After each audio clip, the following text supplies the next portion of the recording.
Assalamualaikum warahmatullahi wabarakatuh.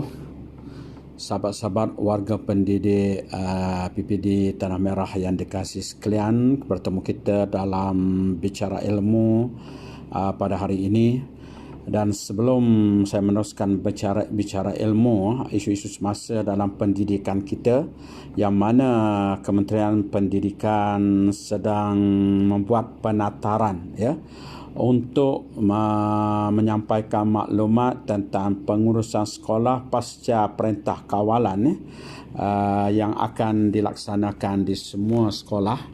Apabila perintah kawalan ini tamat nanti dan 2 minggu sebelum buka sekolah untuk pembukaan sekolah bagi pelajar tingkatan 5 dan tingkatan 6, maka dikeluarkan garis panduan. Dan kami telah diberikan pendedahan tentang garis panduan ini, dan pada hari ini, pada hari Selasa, pada hari Isnin telah disampaikan dan akan dimantapkan lagi. Cuma untuk makluman para guru sekalian, iaitu sebelum sekolah dibuka, para guru besar, para pengetua telah diarahkan untuk membuat persiapan-persiapan yang tertentu. Termasuk persiapan apabila dibuka nanti dari segi fizikalnya, dari segi kedudukan kelasnya, dari segi pergerakan pelajar masuk, pergerakan pelajar waktu rehat, di kantin, di asrama. Semuanya itu dikehendaki pihak sekolah membincangkan secara terperinci nanti. Jadi perkara-perkara yang patut diperinci ini akan diberitahu kepada PJB nanti.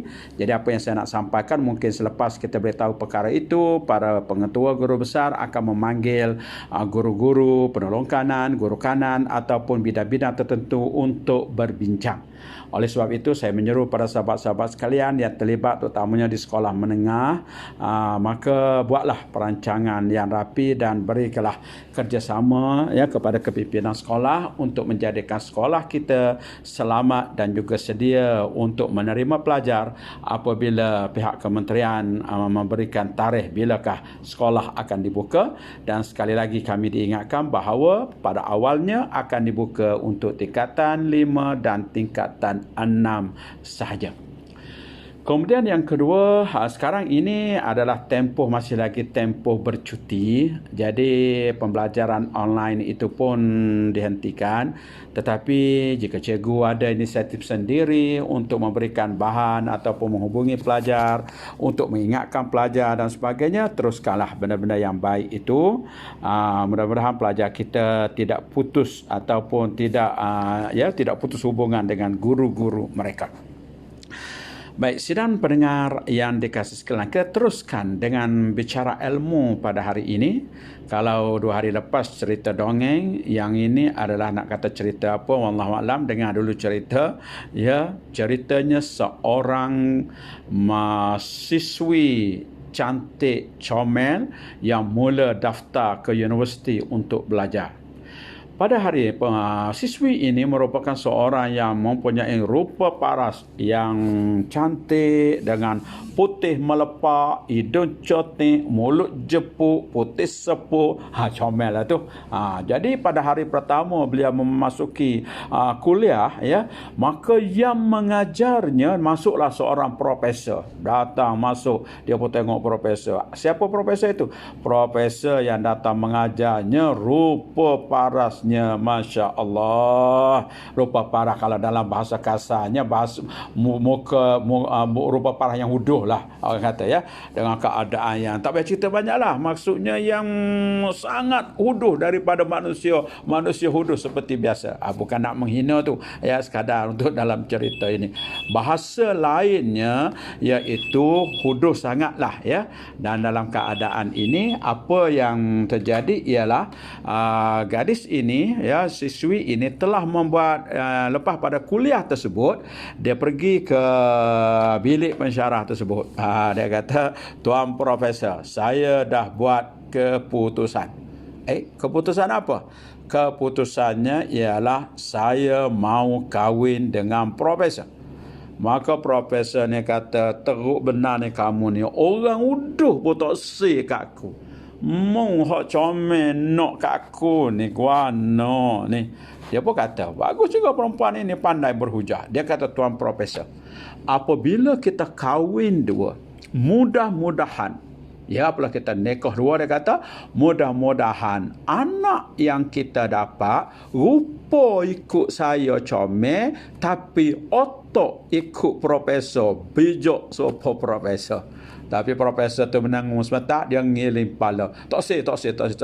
Mengapa Tuan Profesor? Jawab profesor, dia kata, biarlah mu kata gitu. Tapi aku tak sih kamu sebab kalau kita nikah dua, aku takut rupa anak kita uduh serupa aku, otak bodoh serupa mung. Masya Allah. Itu bukan cerita dongeng, itu cerita reka lah tu contohnya. Jadi dalam hal demikian, kita nak ambil sedikit pengajaran ya. Apa pengajaran daripada cerita yang katakan cerita reka lah tu ya. Pengajaran yang pertamanya yang kita boleh ambil daripada kisah tersebut, banyak benda yang kita jangka lain, tapi hakikatnya yang jadinya lain. Memang banyak perkara ini. Jadi kita kena terima satu hakikat. Ya, bahasa Inggeris broken kata apa? Unsuckerable. Banyak benda unsuckerable. Banyak benda di dalam hidup ini, benda yang tak dijangka. Oleh sebab itu, apa sikap kita? Sikap kita yang pertama, kita mesti sentiasa bersedia menerima sesuatu yang tidak dijangka.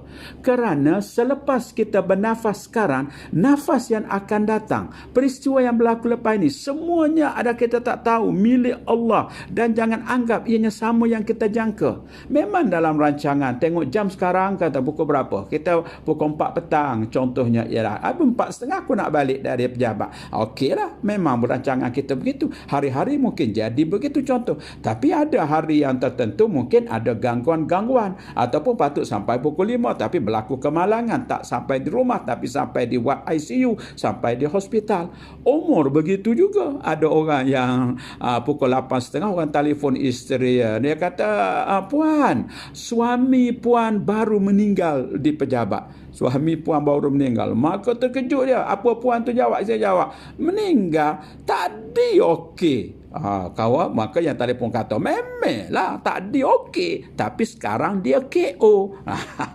Itu dia. Maknanya ialah benda yang tak disangka. Oleh sebab itu, dalam hidup ini kita kena banyak bertawakal kepada Allah, meletakkan segala aturan yang terjadi, pentadbiran atas muka bumi ini ialah dirancang oleh Allah. Sebab itu banyak kita perlu beriman kepada kepercayaan kepada qada dan qadar. Sebab itu saya ingat sehari dua baru ini, 2 hari lepas kita menyampaikan banyak arahan penempatan baru, surat-surat baru untuk jawatan-jawatan dan tukar sekolah dan sebagainya. Apa yang saya sebut ialah tuan-tuan buka surat nanti, tuan-tuan tahu di mana tuan-tuan akan ditempatkan. Saya kata sebenarnya benda ni lama dah ada. Bukan hari ini saya bagi aja. Bila lama ada? Jawapannya, sudah sekian lama. Sejak azali lagi ada. Cuma hari ini dizahirkan. Jadi apabila dizahirkan, terimalah yang seadanya. Kena tempat yang kita nak, alhamdulillah. Kena tempat yang kita tak nak pada awalnya, ada hikmat yang tertentu. Contohnya, jadi perkara unsuckerable, ini perkara yang tak dijangka, ini sentiasa berlaku dalam kehidupan kita. Oleh sebab itu, kita kena jadi orang yang bersedia. Lawan dia tak bersedia, merungut, tak terima takdir, menyalahkan orang lain, dan dalam keadaan ini akan menyebabkan kita jadi tak tenang. Itu yang pertama. Yang keduanya ialah tak semesti yang kita jangka itu sama yang kita dapat. Perempuan tadi dia jangka rupa cantik macam dia, anak cerdik macam profesor, tetapi tak semestinya yang kita jangka itu ialah apa yang kita dapat. Oleh sebab itu, tugas besar kita ialah sentiasa berdoa agar Tuhan berikan apa yang kita nak, apa yang kita nak, yang kita inginkan. kesihatan yang bagaimana, rumah tangga yang bagaimana, rezeki yang bagaimana, tempat kerja yang bagaimana. Kita minta, kita sentiasa pohon kepada Allah agar Tuhan berikan apa yang kita nak. Tetapi jika sekiranya tak diberikan, itu bukan bermakna doa kita tak dimakbulkan. Ya, kita kena ingat, kita paling banyak sekali dalam banyak-banyak doa, iaitu kita doa Rabbana atina fid dunya hasanah. Kita minta kebaikan hasanah dunia, hasanah akhirat. Dan kita juga minta doa lain. Tiba-tiba Tuhan tak makbulkan doa lain. Itu kerana apa? Kerana Tuhan makbulkan kebaikan ini. Sebab kita tak tahu apa yang baik untuk kita. Oleh sebab itu, mari kita jadi orang yang menerima takdir, orang yang boleh menerima hakikat dan sebagainya, terima yang seadanya. Kemudian yang ketiga, ya, selalu kita berangan benda-benda yang baik saja dalam kehidupan. Baguslah, ya, tetapi kita kena ready. Benda-benda yang tak begitu menyenangkan kita, itu merupakan ujian, cabaran kepada kita, dan sentiasa Allah menguji. Semakin tinggi tingkat keimanan seseorang, semakin banyak ujian, semakin banyak musibah, semakin banyak cabaran. Dan cabaran-cabaran ini sebenarnya menguji iman kita, menguji hati kita, dan juga menguji tahap kedekatan kita dengan Allah Maha Pencipta. Dan pada hari ini itulah sedikit renungan. Dan untuk melanjutkan lagi perkara ini, saya lampirkan satu perkara, ya. Bagi mereka yang nak meneruskan apa yang saya cakap ini, ada lampiran. Jadi yang rasa cukup setakat itulah. Yang rasa nak dengar lagi lampiran, saya lampirkan satu kuliah agama, kuliah tafsir Al-Quran yang bercerita tentang musibah, ujian, hati kita nak terima macam mana, hidayah dan sebagainya, yang saya begitu tertarik dan terpegun mendengar huraian, ya, Dr. Solehah Kaswari di dalam slot tafsirnya di dalam FB Live. Maka saya sertakan lampiran rakaman suara yang sudi, ya, gunakanlah masa untuk mendengar, banyak manfaatnya. Selamat bercuti, selamat meneruskan puasa 6, dan selamat berbahagia bersama keluarga. Stay at home, dan mudah-mudahan kita terus diberkati oleh Allah Subhanahu wa taala. Sekian, assalamualaikum warahmatullahi